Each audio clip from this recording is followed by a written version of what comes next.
A morte é o fim? Nesses dias de pandemia, muitas mortes têm acontecido ao redor do mundo e no Brasil. Parece que mais de 300 mil mortos. Tem gente morrendo de todo tipo, apesar que a maioria dos mortos são idosos, É uma coisa terrível, tremenda. Mas será que a morte é o fim? É o fim para alguns, é o fim para todos? Bom, o que a Bíblia fala a respeito? Primeiro, a morte não é o fim. Ela é um estado intermediário, onde os mortos vão aguardar ou a volta de Jesus Cristo, ou o juízo final.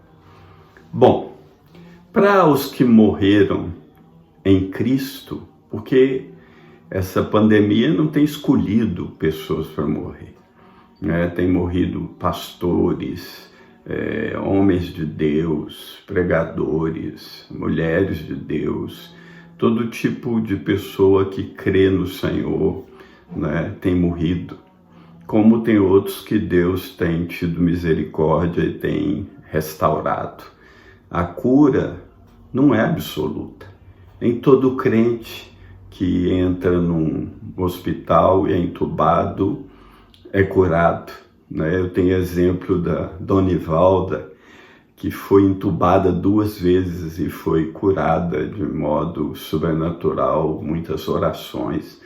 Mas tem outros irmãos piedosos, que muitas orações foram feitas e eles não foram curados e morreram. Mas em Apocalipse 14 diz que bem-aventurados que morrem no Senhor. E a Bíblia diz mais que Deus se alegra com a morte dos seus santos, porque eles passaram para uma melhor. Lá na igreja em Tessalônica, a turma estava desesperada, perdendo a esperança quando morria alguém, porque eles estavam ignorantes a respeito da morte. Olha o que o Paulo fala em 1 Tessalonicenses 4, a partir do versículo 13. Irmãos, não queremos que vocês sejam ignorantes quanto aos que morrem, aos que dormem ou morreram, para que não se entristeça com os outros que não têm esperança.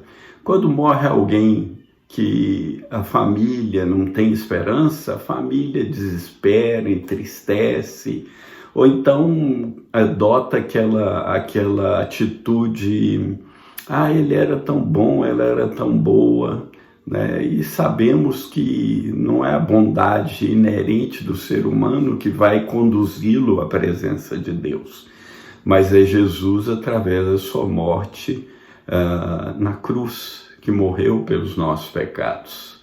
Cristo morreu pelos nossos pecados, segundo as Escrituras. E aí, na sequência, Paulo diz no versículo 14, se cremos que Jesus morreu e ressurgiu, cremos também que Deus trará mediante Jesus e com ele aqueles que nele dormiram. Então, quando alguém morre em Cristo, ele vai para o paraíso, como Jesus disse para o ladrão da cruz, hoje estarás comigo no paraíso. Então a alma da pessoa, o espírito da pessoa fica num estado de gozo, de alegria, E quando Jesus vier, diz aqui, ele vai trazer esses espíritos com ele. E o que vai acontecer naquele dia? No versículo 15 diz assim, Paulo fala, dizemos a vocês pela palavra do Senhor, é a palavra de Deus, que nós, os que estivermos vivos, os que ficarmos até a vinda do Senhor, certamente não precederemos os que dormem. Então, quem estiver vivo no dia que Jesus vier de novo, como Deus na sua glória, na sua majestade, quem estiver vivo, quem for cristão, quem for crente verdadeiro, quem se entregou a Jesus, quem se arrependeu dos seus pecados, quem nasceu de novo, experimentou a vida com Deus, não vai antes dos que morreram. O que vai acontecer? né? Não vai preceder, vai depois. Então o que vai acontecer? Versículo 16, pois dada a ordem, Deus vai dar a ordem naquele dia, Jesus vai dar a ordem naquele dia, com a voz do arcanjo, o arcanjo que é aquele Miguel, aquele general dos exércitos do Senhor, vai sair talvez voando ali ao redor dos exércitos celestiais e dando a ordem. O Senhor deu a ordem, é agora. E o ressoar da trombeta de Deus, que Apocalipse diz que é a última trombeta. 1 Coríntios 15 diz também que é a última trombeta que vai soar. E a trombeta de Deus vai soar naquele dia e toda a terra vai se encher do som da trombeta. O próprio Senhor descerá dos céus, o próprio Jesus descerá dos céus.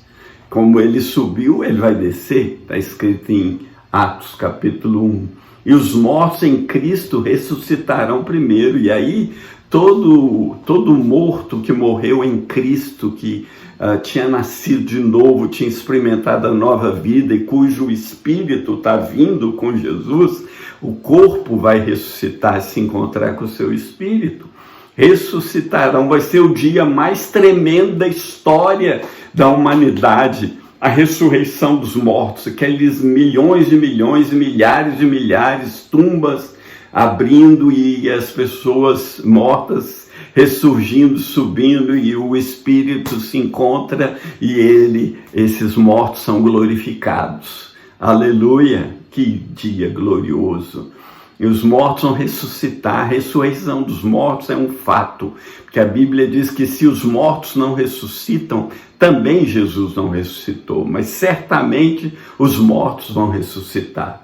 Então depois nós, aí no versículo 17 Paulo diz, depois nós, os que estivermos vivos, seremos arrebatados com eles nas nuvens. Então depois que os mortos tiverem ressuscitado, naquele instante, no abrir e fechar de olhos, como diz lá em Mateus, Apocalipse, então os vivos vão ser arrebatados. Jesus diz que os anjos vão fazer essa obra.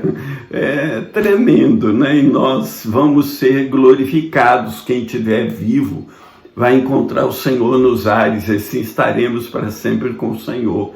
E ele diz, consolem-se uns aos outros com essas palavras. Portanto, eu quero falar às famílias daqueles que perderam entes queridos e eram cristãos no Senhor. Consolem-se uns aos outros com essa certeza que o seu ente querido que seguia Jesus, que conhecia o Senhor, que experimentou nascer de novo, que se arrependeu dos seus pecados, que teve a sua vida mudada e que perseverou no Senhor, vai ressuscitar. E se você estiver vivo naquele dia, ele vai antes de você. Então ele tem o privilégio de ir antes. Então se qualquer um hoje morrer no Senhor, alegre-se, que a morte é apenas uma passagem dessa vida, desse mundo de sofrimento e de dor, para um mundo glorioso do paraíso do Senhor. Eu quero deixar essa palavra de consolo, de esperança, para que ninguém tema a morte, não tema a enfermidade, que não fique também naquela ideia que todo mundo que entra no hospital e que for crente vai ter que ser curado, né? Deus vai curar alguns, Deus não vai curar outros, como tem acontecido, né? Então vamos ter sabedoria e inteligência para orar segundo o coração de Deus e pedir a misericórdia de Deus. Eu quero encerrar essa palavra com uma oração em nome do Senhor Jesus.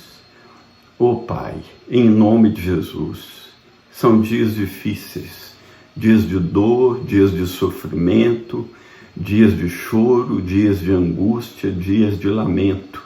E muitos têm perecido, alguns sem esperança, e vão aguardar o juízo, mas outros com a esperança, a viva esperança, que é o aparecimento de Jesus à volta do Senhor.